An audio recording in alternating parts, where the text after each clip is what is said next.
यावनर्थ उदपाने सर्वतः सम्प्लुतोदके तावान् सर्वेषु वेदेषु ब्राह्मणस्य विजानतः।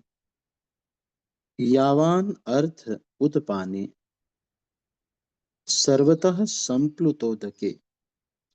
यावान मतलब जितना सारा, अर्थः प्रयोजन होता है, उदपाने जलकूप में, सर्वतः संप्लुत उदके विशाल जलाशय में वो सब पूरा हो जाता है।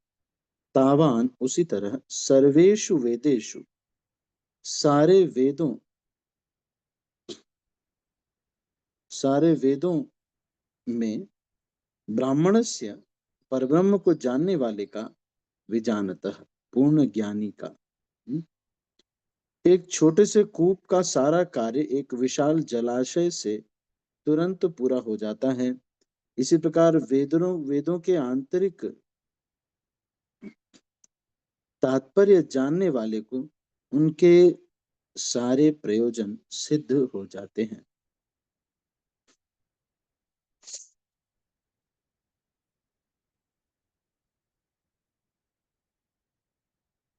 तो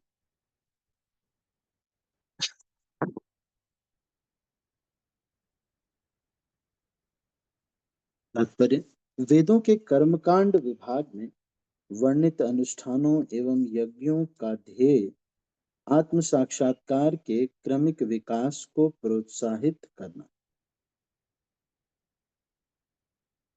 और आत्म साक्षात्कार का ध्येय भगवत गीता के 15वें अध्याय में इस प्रकार स्पष्ट किया गया है। वेद अध्ययन का ध्येय जगत के आदि कारण भगवान कृष्ण को जानना है। अतः आत्म साक्षात्कार का अर्थ है कृष्ण को तथा उनके साथ अपने शाश्वत संबंध को समझना। कृष्ण के साथ जीवों के संबंध का भी उल्लेख भगवत गीता के 15वें अध्याय में ही हुआ है। जीवात्माएं भगवान के अंश स्वरूप हैं, अतः प्रत्येक जीव द्वारा कृष्ण भावनामृत को जागृत करना वैदिक ज्ञान की सर्वोच्च पूर्ण अवस्था है।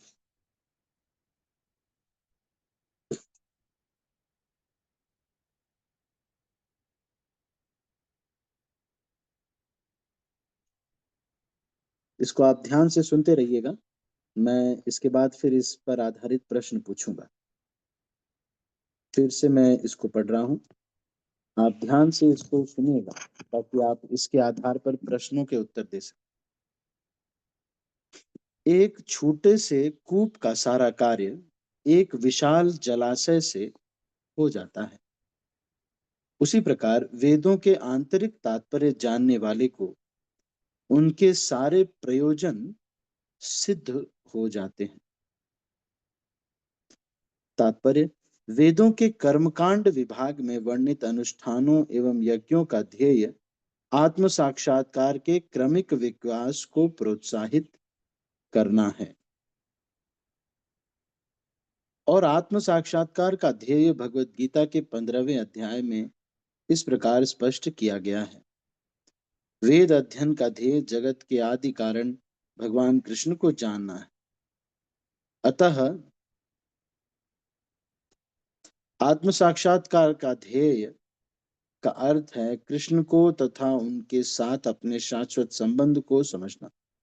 कृष्ण के साथ जीवों के संबंध का भी उल्लेख भगवत गीता के 15वें अध्याय में भी हुआ है। जीवात्माएं भगवान के अंश स्वरूप हैं, अतः प्रत्येक जीव एक कृष्ण भावनामृत को जागृत करना वैदिक ज्ञान की सर्वोच्च पूर्णावस्था है। श्रीमद् भागवत 3:33-7 इसकी पुष्टि करता है। अहो बटस्वपचोतो गरीयान् यज्जिह्वाग्रे वर्धते नाम तुभ्यं ते पुस्तपस्ते जुहुवः स्त्रुरार्या ब्रह्मानुचूनाम् गृह्णन्ति ये ते।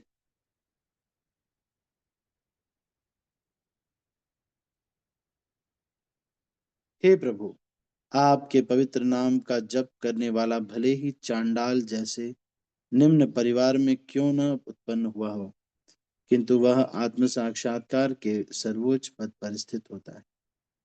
ऐसा व्यक्ति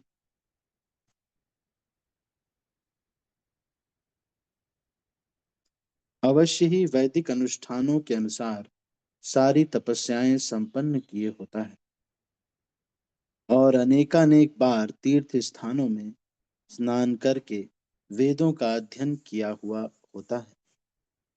ऐसे व्यक्ति आर्य कुल में सर्वश्रेष्ठ माना जाता है। अतः मनुष्य को इतना बुद्धिमान तो होना चाहिए कि केवल अनुष्ठानों के प्रति आसक्त न रहकर वेदों के उद्देश्य को समझे और अधिकाधिक इंद्रिय तृप्ति के लिए स्वर्ग लोक जाने की कामना न करे। इस युग में सामान्य व्यक्ति के लिए न तो वैदिक अनुष्ठानों के समस्त विधि विधानों का पालन करना संभव है और न सारे वेदांत तथा उपनिषदों का सर्वांग अध्ययन कर पाना सहज है। वेदों के उद्देश्य को संपन्न करने के लिए प्रचुर समय, शक्ति, ज्ञान तथा साधन की आवश्यकता होती है। इस युग में ऐसा कर पाना संभव नहीं है, किंतु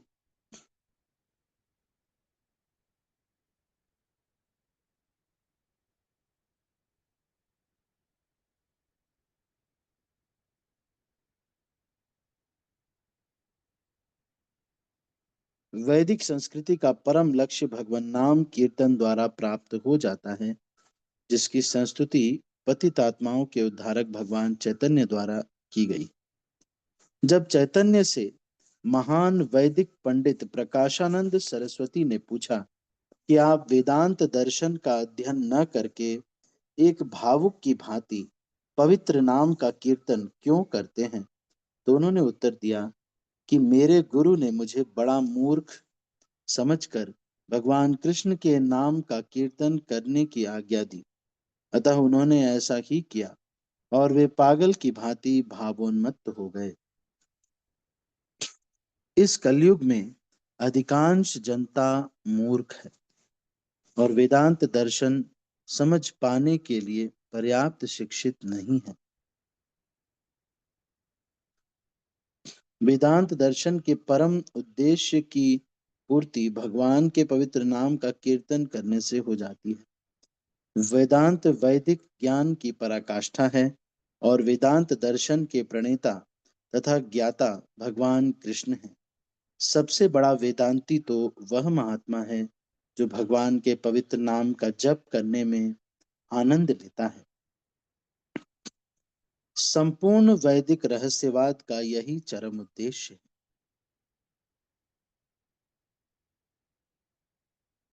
तो मैं आपसे कुछ प्रश्न पूछता हूँ, आप बताना, ये तात्पर्य से आधारित कुछ प्रश्न मैं पूछ रहा हूँ। ठीक है? देख, मैं सबके हाथ नीचे कर रहा हूँ, देखता हूँ कौन ध्यान से सुन रहा है। तो 15वें अध्याय, भगवत गीता के 15वें अध्याय का नाम क्या है? कोई बता सकता है? कौन बता सकता है? भगवत गीता के 15वें अध्याय का नाम क्या है?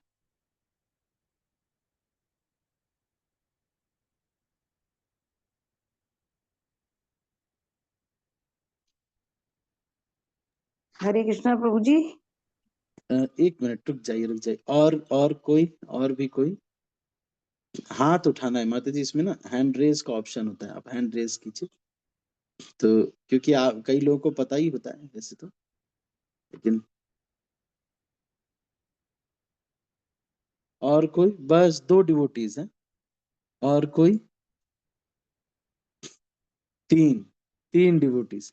बाकी लोगों को भगवत गीता के 15वें अध्याय का नाम नहीं पता है।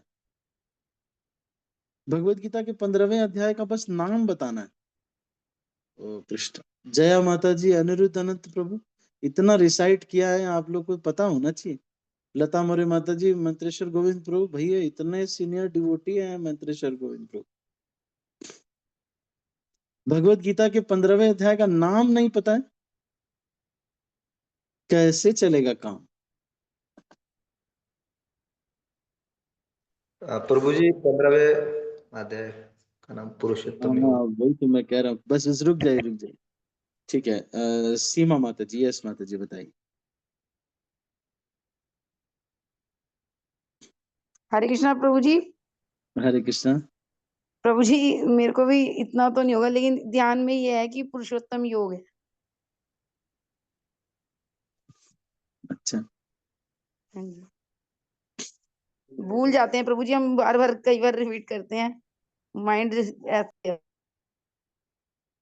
अरे क्या बोला जाए? सभी लोगों को इतना जो है, ये जो श्लोक है हमने कितनी बार ये पुरुषोत्तम मास में, जब नाम ही पुरुषोत्तम मास है तो पता होना चाहिए कि ये भक्त पुरुषोत्तम मास का जो वो है वो तो पुरुषोत्तम योग इसका नाम है ना, 15वें अध्याय का। ठीक है, मैं सबके हाथ नीचे कर रहा हूँ। अच्छा, अगला प्रश्न है कि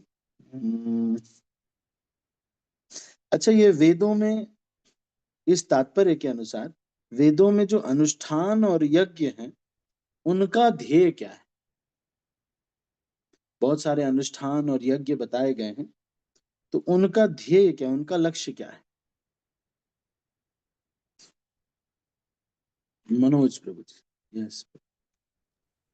हरे कृष्णा प्रभु जी। हम्म। प्रभु जी बहुत बहुत सारे ऐसे जीव हैं जिनको भक्ति में बिल्कुल रुचि नहीं है, और उनको जो मनोधर्म के अनुसार कुछ भोग करने की इच्छा है, तो भगवान सबसे लोएस्ट लेवल से स्टार्ट करते हैं कि कम से कम इससे कम से कम शुरुआत तो करे भक्ति के लिए। और भक्ति तो नहीं होता, लेकिन उससे इंद्रियों को कम से कम भगवान में लगाने का प्रयास होता है कि कर्म कांड के द्वारा ही कम से कम वेद मतलब स्वयं भगवान है, तो कम शुरुआत तो करे, उससे क्रमशः धीरे धीरे आगे बढ़ते बढ़ते कर्मयोग ज्ञान योग में आना स्टार्ट हो जाएगा। बहुत अच्छा बताया प्रभु जी ने, वेरी गुड। प्रभु जी ने बताया कि वर्णित अनुष्ठानों का जो यज्ञ है उसका क्या ध्येय है? आत्म साक्षात्कार के क्रमिक विकास को प्रोत्साहन देना। तो ग्रेजुअली उनको आगे बढ़ाने के लिए, धीरे धीरे उनको आगे बढ़ाने के लिए वेदों में यज्ञ और ये सब बताया गया है। अच्छा, आत्म साक्षात्कार का मतलब क्या होता है इस तात्पर्य के अनुसार? What is the meaning of आत्म साक्षात्कार का क्या अर्थ है?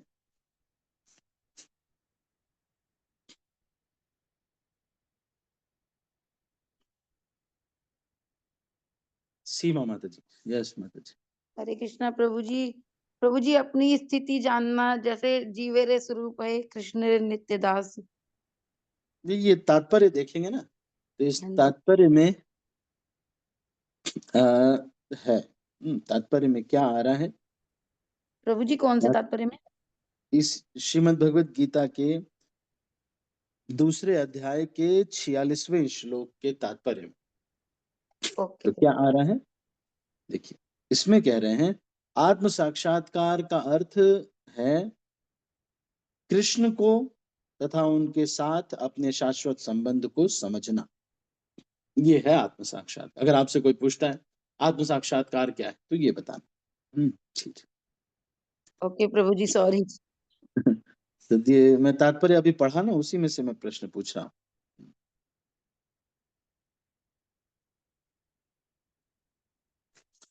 तो वैदिक ज्ञान है, उसकी सर्वोच्च पूर्ण अवस्था क्या है? मतलब कोई वेद शास्त्र वगैरह पढ़ लिया, बहुत पढ़ा लिखा व्यक्ति है, शास्त्रों का अध्ययन कर लिया, तो वैदिक ज्ञान की सर्वोच्च पूर्ण अवस्था क्या है? कौन बताएगा? बस एक भक्त, बाकी सब भक्त लोग थोड़ा कान साफ करने के लिए वो लेना पड़ेगा। एक आता है और ध्यान से सुनना पड़ेगा। यहाँ आप अगर आप मंडी में आते हैं ना, तो यहाँ पर कान साफ करने वाले होते हैं, या फिर आप ध्यान से नहीं सुन रहे हैं, इसका मतलब ये भी है। जया माता जी। हरे कृष्णा प्रभु जी, दंडवत प्रणाम। धन्यवाद प्रणाम। उनकी वो आत्म साक्षात्कार होना, कृष्ण प्राप्ति के मार्ग में कृष्ण प्राप्ति का होना। जैसे वैदिक अगर हम लोग कोई भी वेद या कुछ भी पढ़ते हैं तो उसमें केवल एक ही चीज है, हरि नाम को ही महत्व अधिक कर दिया गया है हर चीज में। कृष्ण भावनामृत को जागृत करना। कृष्ण हाँ। भावनामृत का मतलब भगवान की भावना को, भगवान की भावना से हर एक कार्य को वो व्यक्ति करता है ना। तो जैसे बिजनेस भावनामृत मतलब कि अमृत तो नहीं कहेंगे, बिजनेस भावना शराब है, मतलब समझ लो, अमृत तो नहीं होगा। कोई बिजनेस की भावना से जो बिजनेसमैन होता है, आप में से कोई बिजनेसमैन नहीं है? कोई बिजनेसमैन है आप में से? कोई बिजनेस करते, जो बिजनेस करते ना वो यही सोचते रहते कि सामान कहाँ से लाना है। एक भक्त है, वो हम माला वगैरह लेके आते तो वो क्या करते हैं, वो कहते हैं प्रभु जी आप ना ये जो आपको अगर मंदिर चलाने के लिए आपको चाहिए तो ये जो किताब ले आते हैं, माला ले आते हैं, सब ना मेन मैन्युफैक्चरर से लेके आओ प्रभु जी। चाहे इंडिया में जहां भी हो वहां से लेके आओ, मेन मैन्युफैक्चरर से ज्यादा सामान उठाओ ना, आपको सस्ता पड़ेगा, प्रॉफिट आपको बढ़ेगा। तो वो हमारे मंदिर को भी बिजनेस पॉइंट ऑफ व्यू से देख रहे थे। बड़े अच्छे भक्त है, पर बिकॉज इज ए बिजनेसमैन। तो जय माता जी ने अच्छा बताया, बहुत सही बताया, वेरी गुड माता जी। माता जी ने बताया कि कृष्ण भावनामृत को, कृष्ण प्रेम को जागृत करना, तो हर चीज भगवान के प्रेम की दृष्टि से देखना। ठीक है, तो अगला प्रश्न मैं पूछता हूँ।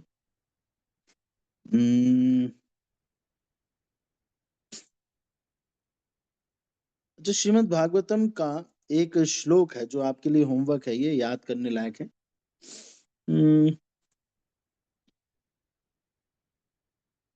ये कह रहे हैं कि जो भगवान के नाम का जप करता है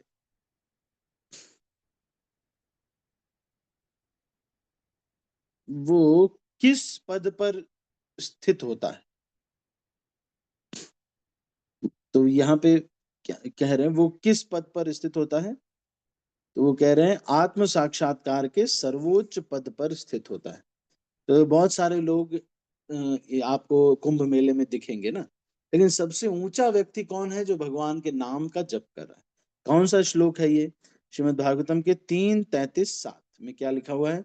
अहो बटस्व पचोतो गरियान यज्जिह्वाग्रे वर्तते नाम तुभ्यम तेपुस्तपस्ते जुह्वा सस्रुरार्या ब्रह्मानुचूर्णाम गृणन्ति ये ते। उसने बहुत सारे वैदिक अनुष्ठान किए हैं, उसने बहुत सारी चीजें की हैं। जो भगवान का नाम जप कर रहा है, तीर्थ स्थान में जाके स्नान वगैरह, कुंभ मेला उसने बहुत अटेंड किया है। जो लोग माला कर रहे हैं, भगवान का नाम ले रहे हैं। अच्छा, आज के समय में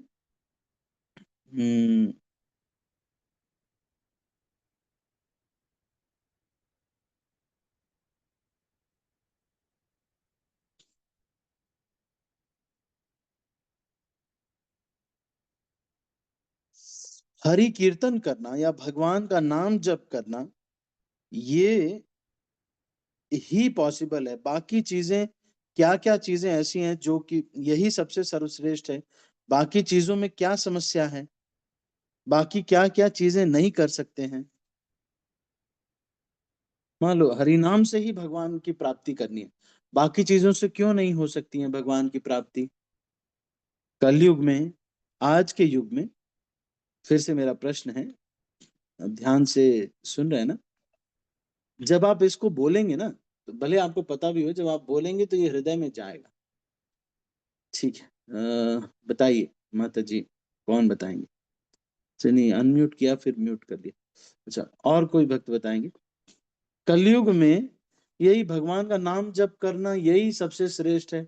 और भी तो तब बहुत सारे तरीके हैं। अरे, तो वो सब में समस्या क्या है? हरे कृष्ण प्रभु, दंडवत प्रणाम। मैं कोशिश कर सकती हूँ आंसर करने का। अच्छा माता जी, आप हैंड रेज कर रहे हैं, है ना? हैंड रेज करें तो हैंड रेज इसमें करें, फिर मैं देखूंगा, क्योंकि कई लोग बहुत अच्छे से बता पाते हैं, कई लोग नहीं बता। ठीक है, बताइए शीतल माता जी। यस मत बताइए शीतल माता जी। प्रभु जैसे यज्ञ अनुष्ठान अभी इतने इफेक्टिव नहीं है क्योंकि हमारे पास प्योर सामग्री नहीं है। लाइक ब्राह्मण पाना बहुत मुश्किल है, फिर प्योर घी या जो भी हमें सामग्री चाहिए वो प्योर नहीं है। और दूसरा, चैंटिंग इसलिए पॉसिबल है, एक तो हमको मानसिक अपराध नहीं लगता और हमारा मन भी बहुत चंचल है, तो चैंटिंग करते करते ही हमारी कॉन्शियसनेस प्योर होती है और उससे हम लोग भगवान के साथ जुड़ पाते हैं। और जो डिवोशनल सर्विस है, जैसे भक्तों को सर्व करना, भगवान को सर्व करना, डीटी वर्शिप, ये जो जो प्रोसेस है वो धीरे धीरे भगवान के साथ हमारे अटैचमेंट को बिल्ड करते हैं, जिससे हम लोग प्रोग्रेस करते हैं भक्ति के मार्ग में। तो ये कंपैरेटिवली काफी सरल है। अच्छा, लेकिन ये जो वेद शास्त्रों का अध्ययन करना, ये क्यों पॉसिबल नहीं है? ये प्रभु जैसे कुंती महारानी है, देखो वो तो खुद भगवान को जानती थी, कृष्ण भगवान है, फिर भी वो कहती है कि मैं इतनी अनइंटेलिजेंट हूँ, मैं कैसे समझू उस वेद ज्ञान को। और अभी कलयुग में हम लोग तो, जैसे आपने जो लेक्चर दिया वो भी हमको याद नहीं रहता है, साथ साथ भूल जाते हैं। तो हम इतने इंटेलिजेंट नहीं है कि हम वेद शास्त्रों का अध्ययन कर सके, उन्हें समझ सकें। तो सबसे सरल उसमें यही है कि हम भगवान का नाम जपे, क्योंकि जैसे एक श्लोक है, सांकेत्यम परिहास्यम वास्तवम हेलनम एवं। इवन अगर कोई इग्नोरेंट होकर भगवान का नाम जपे, परिहास में नाम जपे, तब भी उसको नाम का फल मिलता है। तो ये सबसे सरल है कि हम नाम का जाप कर लें, भले ही हमारी रुचि हो ना हो। हरे कृष्ण प्रभु। बहुत बढ़िया माता जी, बहुत अच्छा श्लोक आपने कोट किया। सांकेत्यम परिभाष्यम वा स्तोभम हेलनम एव वा वैकुंठ नाम ग्रहणम अशेषागहरम विधो। बहुत बढ़िया, वेरी गुड वेरी गुड। हरे कृष्णा प्रभु जी। हाँ हरे मनोज, कृष्णा श्लोक बताएं। प्रभु जी, एक श्लोक है भगवत गीता में, वेदेश वेद्यम मतलब वेद की रचना वेदस्य मैंने की, सर्वे वेद का अहमेव वेद्यम। हाँ, वेद का हाँ संकलन करता मैं हूँ और मैं स्वयं वेद हूँ। तो भगवान का ज्ञान जानने के लिए सिर्फ भगवान की कृपा चाहिए, और इस अशुद्ध अवस्था में तो भगवान की कृपा नहीं पा सकते हैं। तो वेद को समझना हमारे लिए, मैंने कलयुग में हम जैसे लोग के लिए बहुत आसान नहीं है, इसलिए भगवान ने नहीं, डायरेक्ट बोला वेद कि को नाम चलो जप करिए। समझना कठिन है, चलो ठीक है। और भी कोई कारण है? वेदों से नहीं, वेदों को पढ़ने का कठिन हो तो भाई कोई समझा दे, है ना? नहीं, ठीक है, तो फिर क्या दिक्कत है? तो प्रभु जी, और जो यज्ञ यज्ञ का जो बात हो रहा था कि यज्ञ अभी जो यज्ञ जो हमारा होता था पिछले पीछे के युग में, तो जो संस्कृत का उच्चारण, मंत्रों का जो प्रॉपर उच्चारण करना है, तो हम्म वहां पर अपराध हमारा हो जाएगा। मटेरियल हमारा प्योर नहीं, वहां पर अपराध हो जाएगा। हमारी मनस्थिति उस लेवल की है कि यज्ञ में पूरे प्रोसेस में, और वो भी सबसे बड़ा होता है कि निष्काम होकर के यज्ञ करना। अभी तो हम भक्ति, यज्ञ का मुख्य उद्देश्य पहले होता था निष्काम करके यज्ञ करने का, अभी तो हम सकाम रूप से यज्ञ कर रहे हैं, इसलिए वो यज्ञ का कोई महत्व नहीं रह जाता है। ठीक है, ठीक है, बहुत अच्छा बताया। राधिका माता जी, आप कुछ कह रहे? प्रभु जी, जैसे हर एक युग में अलग अलग प्रधानता होती है। सतयुग में तपस्या आदि की प्रधानता थी, त्रेता युग में यज्ञ आदि, और फिर अर्च विग्रह की सेवा द्वापर युग में। कलयुग में नाम की प्रधानता है। कलयुग तो में कली नाम। काले, जैसे आप बता रहे हैं कि कलयुग में हमारी मन बुद्धि है, और हरि नाम जो है वो ही केवल एकमात्र सहारा है भगवान को प्राप्त करने का। अन्य साधन नहीं करके सिर्फ यही करे। ठीक है, बहुत अच्छा बताया माता जी ने। और अध्ययन, वेदों का अध्ययन इसलिए भी कठिन है क्यों? सारे वेदों का अध्ययन करना बहुत ज्यादा है, उतना अध्ययन करने में ही एक जीवन खत्म हो जाएगा। ठीक है, अच्छा, एक और प्रश्न, अंतिम प्रश्न पूछता हूँ, देखते हैं कौन इसको उत्तर देता है, इसके बाद हम इसको क्लोज करेंगे। सबसे बड़ा वेदांती कौन है? सबसे बड़ा वेदांती कौन है? सबसे बड़ा वेदांती कौन है? एक बस, एक अभी तो, बाकी सब लोग, सबसे बड़ा वेदांती कौन है?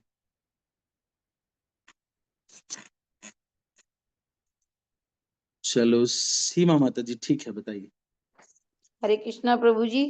प्रभु जी, शिल प्रभुपाद जी जो जैसे कहते हैं, नमो ओम विष्णु पादाय कृष्ण पेटाय भूतले हम्म। श्रीमती वेदांत स्वामी नीति नामिने, तो उनको ही मैंने यहाँ से तात्पर्य में से बेटा, तात्पर्य से बताना है ना।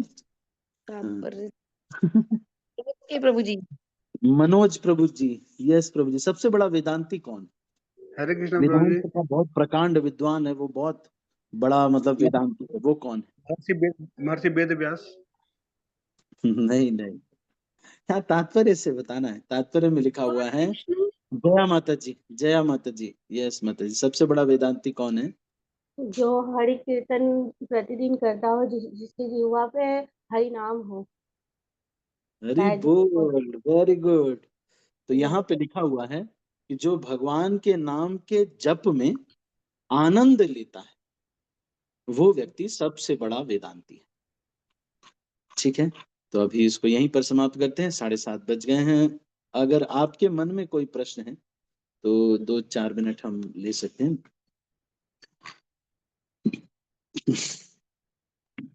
एनी क्वेश्चंस और कमेंट्स?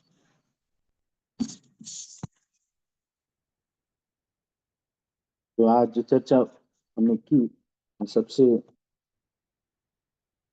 मुख्यतः ये बताया कि कर्म कांड इत्यादि जो हैं वो सब का उद्देश्य लोगों को थोड़ा क्रम से भगवान के नाम जप तक लाना है।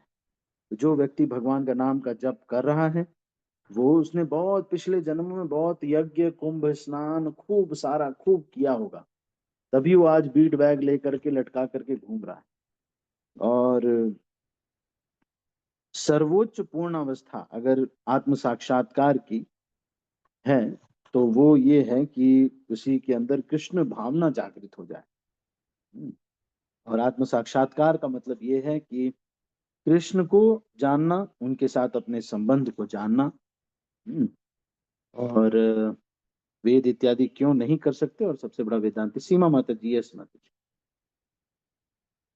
कृष्णा प्रभु जी, प्रभु जी ये साक्षात्कार के लिए पूछना था, आप दोबारा से रिपीट कर दीजिए। क्या? आत्म साक्षात्कार के लिए जानना था कि आपने भी बताया था ना, तो वो तो उसके लिए हाँ, दोबारा। आत्म साक्षात्कार की परिभाषा क्या है? कृष्ण को जानना, उनके साथ अपने शाश्वत संबंध को समझना। ठीक है, थैंक यू सो मच प्रभु जी। तो ये जो इस तरह से हम पढ़ रहे हैं ना, आपके स्पिरिचुअल मसल्स बिल्डअप हो रहे हैं, आपका बहुत बढ़िया जो है वो हो रहा है ना। ठीक है, तो हम अभी इसको यहीं पर कि जो आपने अभी पूछा था, तो हाँ, वो का जवाब हमारे ये भी आया था कि जैसे हरि नाम महत्व बताया है, तो जैसे बताया कि हरे नाम एव केवलम कलो नास्ति नास्ति गतिरन्य था, तो मतलब इसके बिगर हमारी कोई गति नहीं है। हाँ, तो उसको हमने सिद्ध किया आज कि हरिनाम के जप में जो व्यक्ति आनंद लेता है वो सबसे बड़ा वेदांती है। ओके, ठीक है, तो अभी इसको यहीं पर हम क्लोज करते हैं। किसी के मन में और कोई प्रश्न है? एक और माता जी ने एक प्रश्न पूछा था, मैं इसको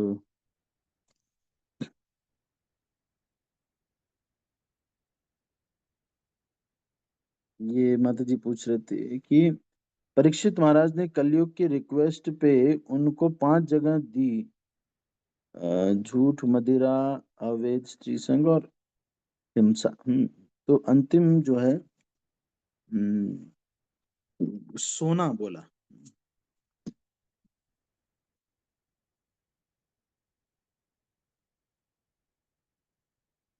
श्रीमद् भागवतम पहला स्कंद 17वां अध्याय 38 श्लोक से ये माता जी प्रश्न पूछ रहे हैं कि प्रभु जी, परीक्षित महाराज ने कलयुग की रिक्वेस्ट पे ये स्थान दिए, तो पहले 4 तो समझ में आता है कि कैसे बचें, पर गोल्ड का समझ नहीं आता है। उसमें कलयुग का वास, उससे बचने का क्या मतलब है, उसे इसी प्रैक्टिस में कैसे लाएं? गोल्ड का मतलब कहाँ है, यहाँ क्या है, यहाँ अच्छा क्या है यहाँ? सूत उवाच अभ्यार्थितस्तदा तस्मै स्थानानि कलये ददौ द्यूतं पानं स्त्रिया शूना यत्रा धर्मश्चतुर्विधा। Suta Goswami said, Maharaj Parikshit, thus being petitioned by the personality of Kali, gave him permission to reside in places where gambling, drinking, prostitution and animal slaughter were performed. तो मांस भक्षण में कलयुग का वास, जुआ में कलयुग का वास, ड्रिंकिंग में शराब पीने में, और वेश्यावृत्ति में कलयुग का वास है। तो ये चार में रहने के लिए बोला गया।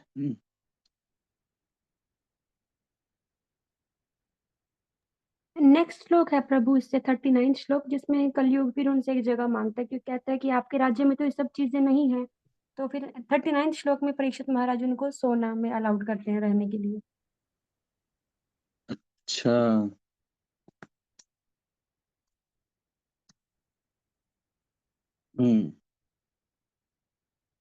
पुनश्च याचमानाय जातरूपं मदात् प्रभु, ततो नृतं मदं कामं रजो वैरं च पंचमम्।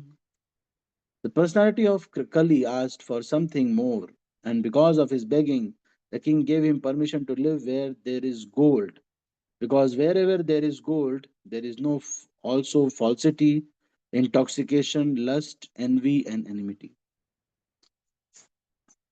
तो जहां भी अनैतिक और अवैध धन है, तो although Parikshit Maharaj gave Kali permission to live in 4 places, it was difficult for him to find the places because during the reign of Maharaj Parikshit there was no such places. Therefore Kali asked the king to give him something practical which could be utilized for his nefarious purposes. Parikshit Maharaj thus gave him permission to live in a place where there is gold, because wherever there is gold there are all the above mentioned 4 things, and over and above them there is enmity also. So personality of Kali became gold standardized. According to Srimad Bhagavatam, gold encourages falsity, intoxication, prostitution, envy and enmity. तो सोना जो है, अगर अवैध रूप से जो उनके वास्तविक मालिक हैं उसके उनको बताए बिना, जो भी उनके पास मतलब अधिकार से अधिक या आवश्यकता से अधिक या शास्त्रोचित तरीके से नहीं कमाया गया, तो ये जो है क्या है, ये धन जो है ये कलयुग का वास होता है। गोल्ड इनकरेजेस फॉल्सिटी, तो वो व्यक्ति का लक्षण क्या होगा, झूठ बोलने में उसको बहुत रुचि हो जाएगी, और नशा हो जाएगा, किसी भी चीज का नशा हो सकता है, ये कोई जरूर नहीं है ना। और वेश्यावृत्ति करने में आसानी से करने लगेगा, मतलब किसी दूसरे की स्त्री को भी बुरी नजरों से देख रहे हैं, एनवी उसको बहुत होगी और दुश्मनी होने लगेगी।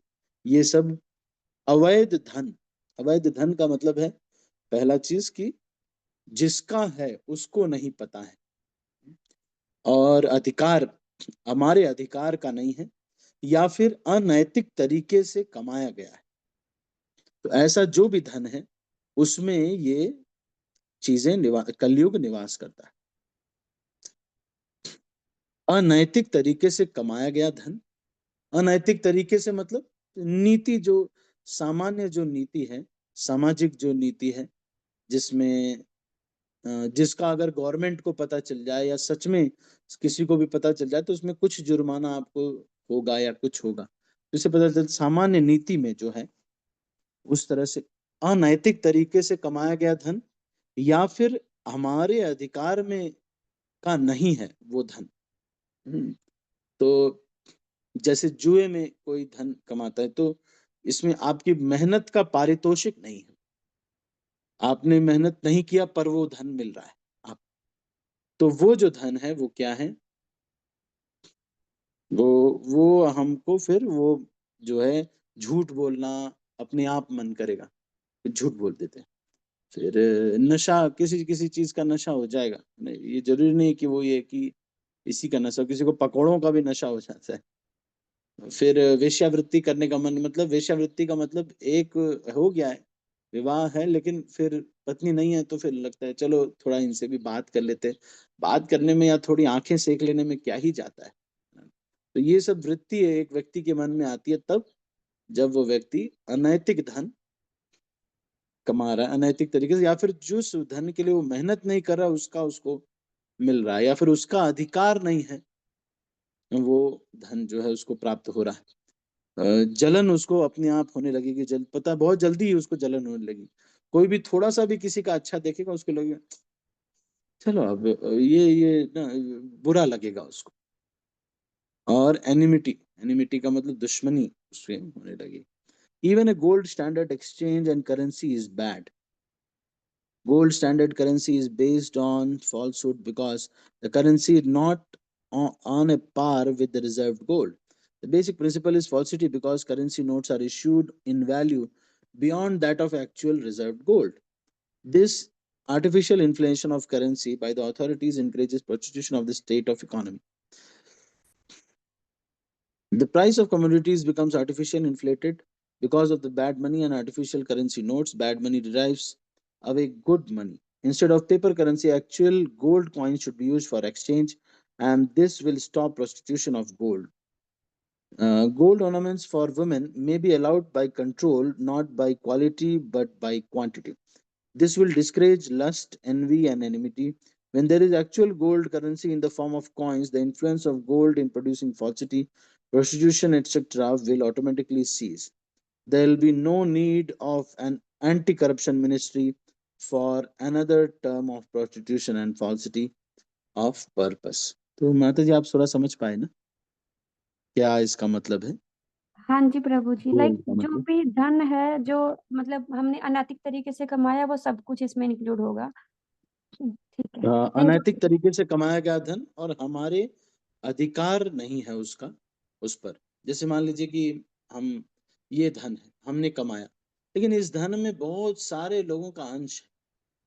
जैसे देखो हमने मान लो है तो है, हमने कमा लिया, अब मेरा पूरा पैसा, लेकिन बहुत सारा देश जो है देश उसको तो रक्षा कर रहा है, आर्मी जो है वो रक्षा कर रही है ना, तभी तो आप, तो इसलिए कुछ अंश उसका देश को जाना चाहिए, मतलब भारत जो कंट्री है उसको जाना चाहिए। तो आप टैक्स अगर जैसे मान लो कुछ लोग स्किप करते हैं कि कैसे टैक्स, तो फिर वो जो धन होता है उतना परसेंट उसमें अनैतिक, अब इतना ज्यादा नहीं रहता है पर उसमें थोड़ा सा अनैतिकता आ जाती है, क्योंकि वो आपके अधिकार क्षेत्र का नहीं। जैसे 50 मान लीजिए मेरा सैलरी हुआ 3,80,000 रुपए मुझे मिलता था, तो 3,80,000 रुपए में से लगभग 90,000 रुपए, मतलब उसमें मतलब है 4.5 लाख, लेकिन 3,80,000 ही मिलता था, क्योंकि उसमें से इतना पैसा जो है मतलब 4.5 लाख मिलना चाहिए, लेकिन 3,80,000 84,000 तक ही आपके अकाउंट में ट्रांसफर होता था।